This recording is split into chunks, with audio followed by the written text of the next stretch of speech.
প্রথম কথা হচ্ছে যে নির্বাচন নিয়ে আমরা সকলকে আশ্বস্ত করতে চাই।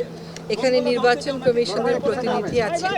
নির্বাচন 12ই ফেব্রুয়ারি ঘোষিত হয়েছে।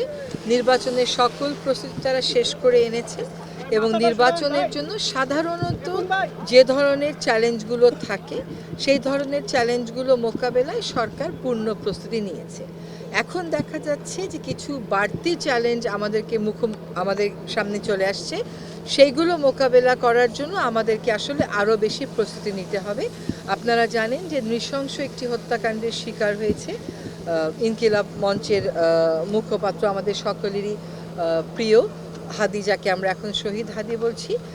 এই যে সহিংসতা করে একটা ভীতিকর অবস্থার সৃষ্টি করা, আগুন দিয়ে একটা ভীতিকর অবস্থার সৃষ্টি করা, এটা করাই হচ্ছে যাতে নির্বাচনটা অনিশ্চয়তার দিকে চলে যায়, নির্বাচন নিয়ে একটা ভীতির পরিস্থিতি সৃষ্টি হয় এবং মানুষ নিরুৎসাহিত হয়।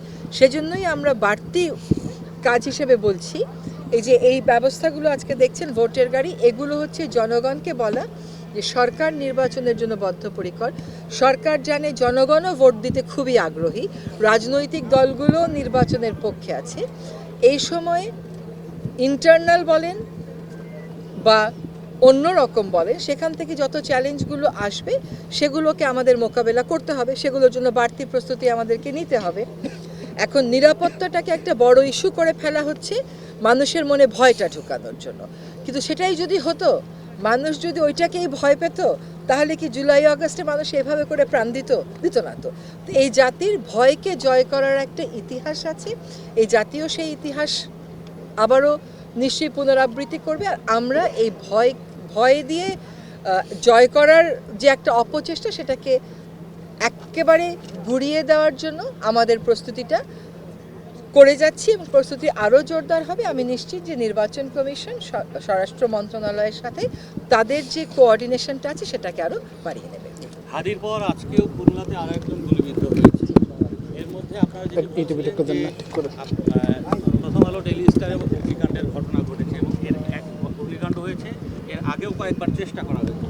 স্বরাষ্ট্র মন্ত্রণালয় এবং সরকার আসলে কি ব্যবস্থা নিল যে এই ঘটনাগুলো থামানো যাচ্ছে না? দেখেন, বিষয়টা যদি আপনি নিশ্চিত করে বলতে পারতেন যে এখানে দুটো পক্ষ আছে, তাহলে আমাদের জন্য সুবিধা হতো। যেমন যখন অগ্নিকাণ্ডের ঘটনা ঘটে আমরা বুঝবার চেষ্টা করছিলাম যে কোথা থেকে এটা এসেছে, সে সময় আসলে একটা ট্রমার সিচুয়েশনেও জাতি ছিল, এটাকে নিয়ে একটা বাড়তি ক্রাইসিস করা হয়েছে। আজকে স্বরাষ্ট্র মন্ত্রণালয় থেকে স্পষ্ট করা হয়েছে যে প্রাথমিকভাবে 31 জনের একটি তালিকা প্রস্তুত করা হয়েছে এবং তার মধ্য থেকে আমার শেষ খবর পাওয়া পর্যন্ত 17 জনকে গ্রেফতার করা হয়েছে। যে সংবাদপত্রগুলো আক্রান্ত, সেই সংবাদপত্রগুলোর সাথে একসাথে কাজ করে দোষী ব্যক্তিদেরকে চিহ্নিত করে সরকার তাদেরকে আইনি ব্যবস্থার মুখোমুখি অতি অবশ্যই করবে। এবং এটা করতেই হবে আমাদেরকে, এই জন্য যে মানুষ যাতে বুঝতে পারে যে এরকম অপরাধ করে পার পাওয়া যাবে না।